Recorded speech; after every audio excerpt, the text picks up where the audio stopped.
Hi friends, this is Manish. Welcome to my YouTube channel Solution of Difficulties. Class 9 student, welcome to class 10th। आज से हम start करने वाले हैं mathematics NCERT का chapter number 1 real number. Class 10th का first chapter है real number और क्लास 9th में शायद फर्स्ट चैप्टर था नंबर सिस्टम। तो रियल नंबर और नंबर सिस्टम में ज़्यादा डिफरेंस नहीं है, ये देखा होगा आपने, क्लास 9th में याद होगा, या एक बार फिर से रिकॉल कर लेते हैं। ये नंबर लाइन है, यहाँ से लेके यहाँ तक जो पूरे नंबर्स है जिसमें पॉजिटिव और नेगेटिव सब आता है वो होते हैं इंटीजर्स। 0 से लेकर पॉजिटिव जितने भी इंटीजर्स है वो होते हैं होल नंबर्स। 0 को अगर हटा दे, पॉजिटिव पूरे इंटीजर्स ले तो होते हैं नेचुरल नंबर्स। ये सारा हमने क्लास 9th में पढ़ा है। अभी अगर हमें दो फैक्टर दे दिए जाए जैसे कि 17 और 5, अगर हमें इसका डिवीज़न करना पड़ा तो 17 5 3 टाइम्स जाएगा 15 और यहाँ बचेगा 2। इसे क्या कहते हैं, इसे क्या कहते हैं, इसे क्या कहते हैं और इसे क्या कहते हैं? ठीक है, तो ये जो होगा हमारा डिवाइज़र,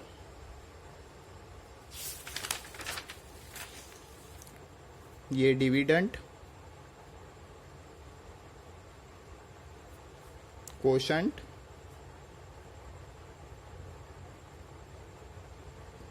एंड रिमाइंडर। ये आपको पता ही होगा। चलो नेक्स्ट देखते हैं, Euclid division lemma. Euclid division lemma, अब ये क्या है नया? यूक्लिड से पहले आपने पढ़ा होगा, क्लास 9 का 5th चैप्टर है यूक्लिड ज्योमेट्री, उसमें हमने यूक्लिड्स पढ़ा है। यूक्लिड्स में बहुत सारे स्टेटमेंट्स होते थे, वो लर्न किया था और उससे बहुत सारे प्रूफ किए थे। तो लेमा क्या होता है? Lemma is a proven statement use for providing other statement, proving other statement. मतलब एक प्रूवन स्टेटमेंट दे दिया है हमें, उससे हम अदर स्टेटमेंट को प्रूव करने वाले हैं। प्रूवन स्टेटमेंट कौन सा है? ये है A equals to b q, b into q होगा यहाँ पे, क्योंकि अगर बीच में कुछ नहीं है तो मतलब वो मल्टीप्लिकेशन होता है, प्लस आर। अब ये क्या है?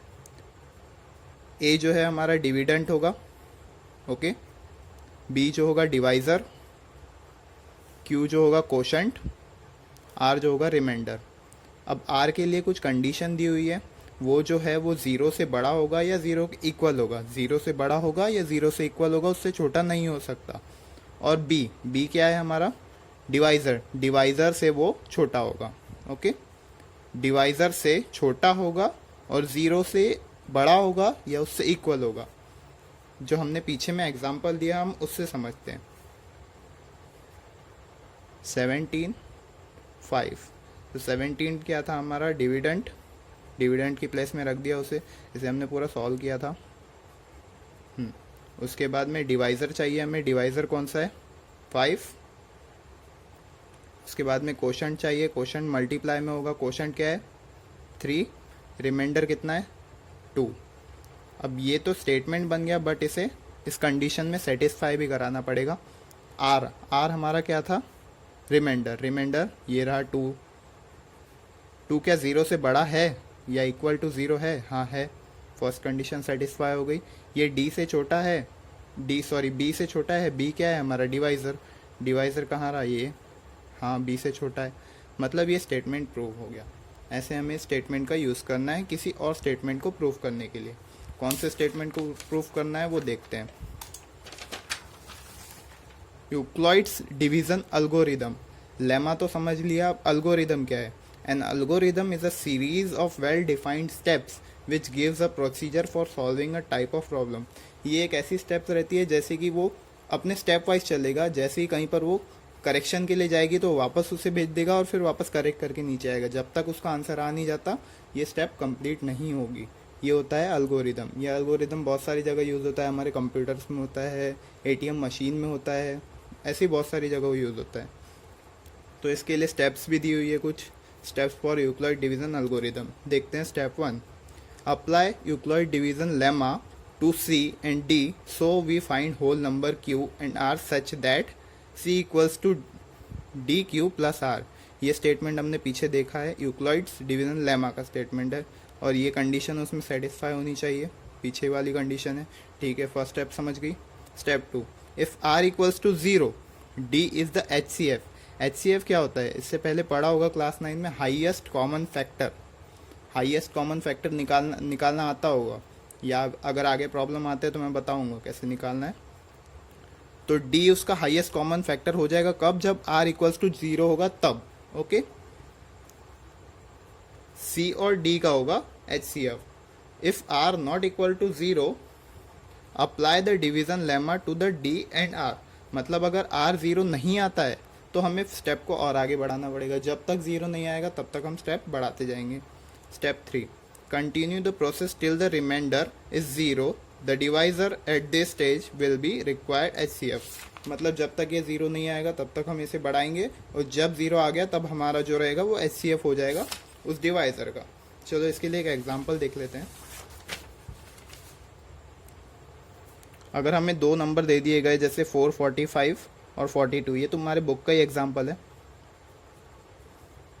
तो 445 42 कुछ ऐसे लिखेंगे हम इसे। तो ये है हमारा डिविडेंट और ये हमारा डिवाइजर, ठीक है। तो स्टेप क्या थी हमारी,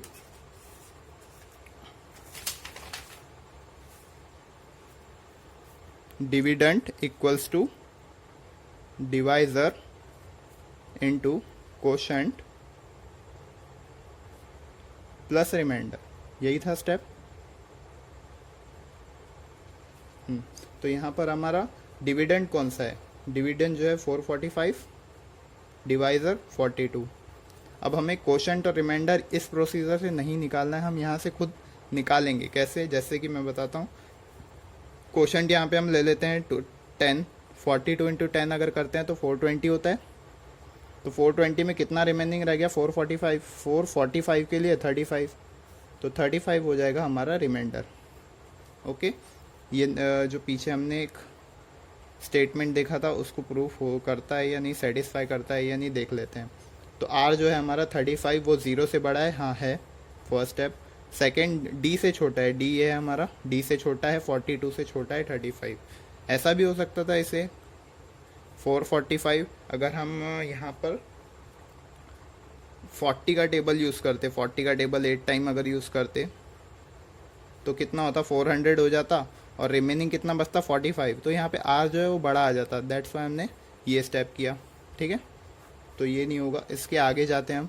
अब देखो यहाँ पे R तो 0 आया नहीं है, तो इस स्टेप को हम फिर से नीचे सॉल्व करेंगे। अब 42 को हम ले लेंगे डिविडेंड, ओके। 42 डिवाइज़र था हमारा, हमने उसको ले लिया डिविडेंड, और जो 35 हमारा R था जो रिमाइंडर, उसको हम ले लेंगे डिवाइज़र, ओके।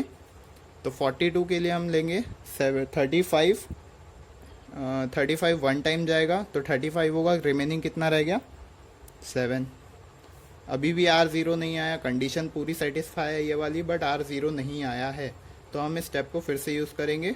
35 को हम ले लेंगे डिविडेंट, और जो रिमाइंडर था उसको हम ले लेंगे डिवाइज़र। अभी 7 5 टाइम्स में जाता है 35 यहाँ पूरा बन गया है, रिमाइंडर में बचेगा 0। तो यहाँ पर ये ख़त्म होता है प्रोसीजर। जैसे ही R हमारा 0 आ गया, प्रोसीजर एंड हो जाती है, और कंडीशन भी सेटिस्फाई लेके चलना है, हमें पूरी कंडीशन सेटिस्फाई करते हुए जाना है, ओके। तो आज के वीडियो में बस इतना ही। नेक्स्ट वीडियो से हम स्टार्ट करेंगे एक्सरसाइज नंबर 1.1। अगर आपको वीडियो अच्छा लगता है तो please subscribe my channel and share with your friends. Thank you.